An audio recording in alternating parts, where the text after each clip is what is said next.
இப்போ type of chemical ரியாக்ஷன்ஸில் combination, decomposition, displacement, double displacement பார்த்துருப்போம். அடுத்து ஆக்சிடேஷன் அண்ட் ரிடக்ஷன். இப்போ ஆக்டிவிட்டி 1.11 எடுத்துக்கிட்டிங்கன்னா காப்பர் துகள்கள் எடுத்துக்கிட்டு ஒரு சைனா டிஷ்ஷில் வச்சுட்டு அதை ஹீட் பண்ணும்போது ஆக்சிஜன் கூட சேர்ந்து காப்பர் ஆக்சைடு கிடைக்குது. இது வந்து நமக்கு என்ன சொல்லியிருப்பாங்கன்னா ஒரு பிளாக் கோட்டட் கலர் வந்து மேலே ஃபார்ம் ஆகுதுங்கிறாங்க. அந்த ஃபார்ம் ஆகிறதுக்கான காரணம் காப்பர் ஆக்சைடு ஃபார்ம் ஆனதுனால தான் அந்த பிளாக் கோட் வந்து ஃபார்ம் ஆகுது. இப்போ பிளாக் கோட் ஃபார்ம் ஆன இடத்துல ஒரு ஹைட்ரஜன் கேஸை அது மேலே ஃப்ளோ பண்ணும்போது அடிக்கும்போது அந்த இடத்துல காப்பர் திரும்ப உருவாகுது, பிளாக் கோட் திரும்ப மறையுது அப்படிங்கிறாங்க.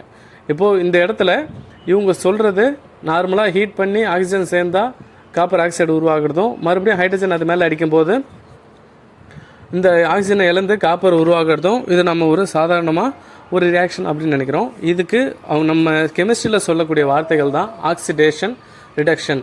ஆக்சிஜன் சேர்ந்தால் ஆக்சிடேஷன், ஆக்சிஜனை இழந்தால் அது ரிடக்ஷன். ஓகேவா? இப்போ அடுத்து 2 எக்ஸாம்பிள் கொடுத்துருப்பாங்க.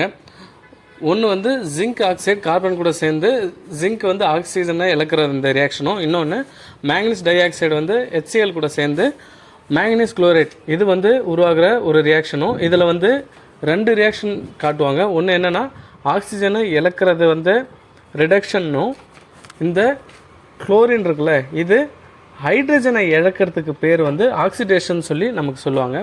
அதாவது வார்த்தை என்னென்னா ஆக்சிடேஷன்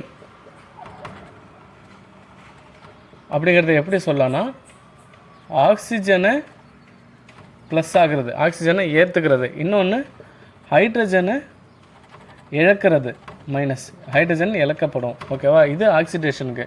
அடுத்து ரிடக்ஷன் அப்படின்னு எடுத்துக்கிட்டால்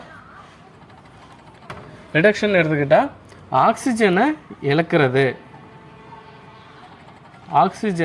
இழக்கிறது குறையும், இன்னொன்று ஹைட்ரஜனை ஏற்றுக்கிறது. இது ரெண்டுத்தில் எது நடந்தாலும் இது ரிடக்ஷன், ஹைட்ரஜன் ப்ளஸ் ஆகும் அந்த இடத்துல. ஓகேவா?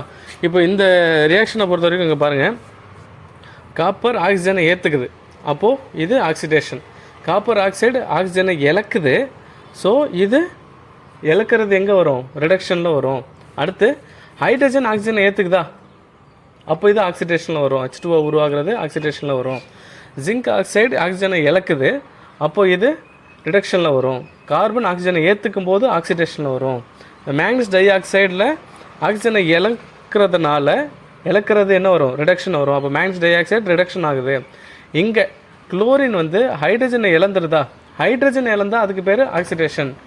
இப்போ இது வந்து நமக்கு 10th லெவலில் உள்ள ஐடியாலஜி. இந்த ஐடியாலஜி வந்து 11th இது வந்து ஒரு பேசிக்னு சொல்லி ஒரு ஒன் லைன் அந்த மாதிரி கொடுத்துட்டு போயிடுவாங்க. இதில் இன்னொன்று என்ன சொல்கிறாங்கன்னா, நம்ம இந்த ஃபஸ்ட்டு ஆக்டிவிட்டி நம்ம ஒன்று பார்த்துருப்போம் இல்லையா, இந்த மெக்னீஷியம் வந்து ஆக்சிஜன் கூட சேர்ந்து மெக்னீஷியம் ஆக்சைடாக உருவாகுது. அதாவது ஒரு மெக்னீஷியம் ரிப்பன் எடுத்து க்ளீன் பண்ணி அதை வந்து நம்ம பர்ன் பண்ணும்போது ஒரு மெக்னீஷியம் ஆக்சைடுங்கிற ஒரு பவுடர் உருவாகும் அப்படின்னு சொல்லி நம்ம ஒரு ஆக்டிவிட்டி பார்த்துருப்போம்ல, 1.1 ஃபஸ்ட் ஆக்டிவிட்டி. அந்த ஆக்டிவிட்டியில் பார்த்தீங்கன்னா அது உருவாகிறதுக்கு பேர் ஆக்சிஜனை கெயின் பண்ணுதா, அப்போ கெயின் பண்ணும்போது அது ஆக்சிடேஷன் ரியாக்ஷன். சரி, இப்போது 11th நம்ம என்ன பார்ப்போம்னா இதோட அடுத்த கட்டம் பார்ப்போம். இதோட அடுத்த கட்டங்கிறது ஆக்சிஜன் இருக்கிற இடம், ஹைட்ரஜன் இருக்கிற இடத்துல மட்டும்தான் இந்த ஆக்சிடேஷன் ரிடக்ஷன் நடக்குமான்னு கேட்டால் இல்லை. ஆக்சிஜனும் ஹைட்ரஜனும் இல்லாத இடத்துல கூட இந்த ஆக்சிடேஷனும் ரிடக்ஷனும் நடக்கும். இது எப்படி? இப்போ நம்ம வந்து 10th படிக்கும்போது ஆக்சிஜனையும் ஹைட்ரஜனையும் பேசிக்காக வச்சு தான் படிப்போம். 11th படிக்கும்போது நம்ம என்ன படிப்போம்னா, இப்போது இந்த இடத்துல என்ன நடந்திருக்கும் பாருங்கள். காப்பர் இருக்குன்னு வைங்களேன். காப்பருக்கு நார்மலாக என்ன பண்ணுவார், 2 எலக்ட்ரானை இழந்துட்டு இந்த ஆக்சிஜன் அந்த 2 எலக்ட்ரானை எடுத்துப்பாரா? இதை எடுத்துக்கிட்டு தானே இவங்க இந்த இடத்துக்கு வந்து நிற்பாங்க. இங்கே வந்து இதை 2 தனித்தனியாக பிரித்தா காப்பர் 2+ ஆகும், ஆக்சிஜன் 2- ஆகும் இருக்கும். அப்போது இந்த ஆக்சிஜன் என்ன பண்ணுது, 2 எலக்ட்ரானை எடுக்குது. புரியுதா? அதாவது ஆக்சிடேஷன்னா என்னென்னா எலக்ட்ரானை இழக்க வைக்கிறது. ஓகேவா? ஆக்சிடேஷன்னா loss of electrons are called oxidation reaction. இந்த வார்த்தையை நல்லா ஞாபகம் வச்சுங்க. லாஸ் ஆஃப் எலக்ட்ரான்ஸ், இதுதான் ஆக்சிடேஷன். சரியா? அடுத்து இந்த ஹைட்ரஜன் ஏற்றுக்கிற இடத்துல பாருங்கள், ஏதோ ஒரு எக்ஸாம்பிள் எடுத்துப்போம்.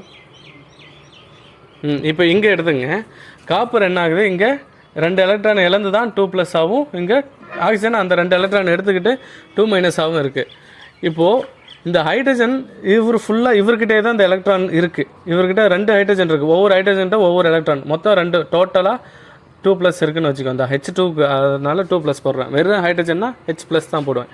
இப்போ இவர்கிட்ட எந்த எலக்ட்ரானுமே இழக்காமல் இருக்கார். ஆனால் 2 எலக்ட்ரான் இவர்கிட்ட இருக்குது. இந்த ஆக்சிஜன் இவர்கிட்ட வரும்போது இந்த காப்பர்கிட்டேருந்து வாங்கின இந்த 2 எலக்ட்ரானை காப்பர்கிட்ட திருப்பி கொடுத்துட்றாரு. அப்போ என்ன ஆகிடும்? காப்பரில் எந்த எலக்ட்ரான் திரும்ப கெயின் ஆகிடும். எலக்ட்ரான் திரும்ப கெயின் ஆயிடுச்சுன்னா கெயின் ஆஃப் எலக்ட்ரான். இங்கே ரிடக்ஷன் சொன்னோமா? ஆக்சிஜன் இழந்தால் இதுக்கு பேர் ரிடக்ஷன் சொன்னோமா? ஆக்சிஜனை இழக்கும் போது திரும்ப காப்பருக்கு என்ன கிடைக்குது? எலக்ட்ரான் கிடைக்குது. அப்போ கெயின் ஆஃப் எலக்ட்ரான் வந்து ரிடக்ஷன். ஓகேவா?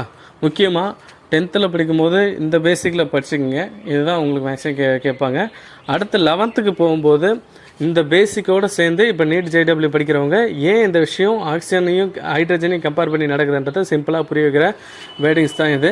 Loss of electron oxidation. ஏன்னா ஆக்சிஜன் எலக்ட்ரானை இழக்க வைக்கும். இதை பிடிங்கிட்டு தான் அது கூட சேருவார். இதுவே கெயின் ஆஃப் எலக்ட்ரான் ரிடக்ஷன் சொல்கிறோம்ல. கெயின் ஆஃப் எலக்ட்ரான்னா என்ன? இந்த ஆக்சிஜன் திரும்ப வெளியில் போயிடுச்சுன்னா அது ரிடக்ஷன் சொல்லிட்டோம். அப்போ அது வெளியில் போகும்போது திரும்ப எலக்ட்ரானை கொடுத்துட்டு அவர் மட்டும் போயிடுவார். அவர் இன்னொருத்துக்கு யார் கொடுக்குறாங்களோ அங்கே போயிடுவார். அப்போ ஹைட்ரஜன் இங்கே எலக்ட்ரானை இழந்துடும். இவர் இங்கே திருப்பி கொடுத்துட்டு இவர் ஹைட்ரஜன் போய் எலக்ட்ரானை பிடுங்குவார். அப்போ இந்த ஹைட்ரஜன் எலக்ட்ரானை இழக்குதா? அப்போ இங்கே இந்த ஹைட்ரஜன் நடந்தது ஆக்சிடேஷன், லாஸ் ஆஃப் எலக்ட்ரான்ஸ். இங்கே காப்பருக்கு திரும்ப எலக்ட்ரான் கிடைச்சிச்சு, கெயின் ஆஃப் எலக்ட்ரான்ஸ். இதுதான் ஆக்சிடேஷன் அண்ட் ரிடாக்ஸ் ரியாக்ஷன்ஸ். இந்த வீடியோ ஒரு முறை திரும்ப பார்த்துங்க. இந்த லாஸ்ட்டாக சொன்ன இந்த கான்செப்டை ஞாபகம் வச்சுங்க. ஆனால் 10th சயின்ஸுக்கு படிக்கும்போது இந்த கான்செப்டை மட்டும் இப்போதைக்கு ஞாபகம் வச்சுங்க. ஓகேவா?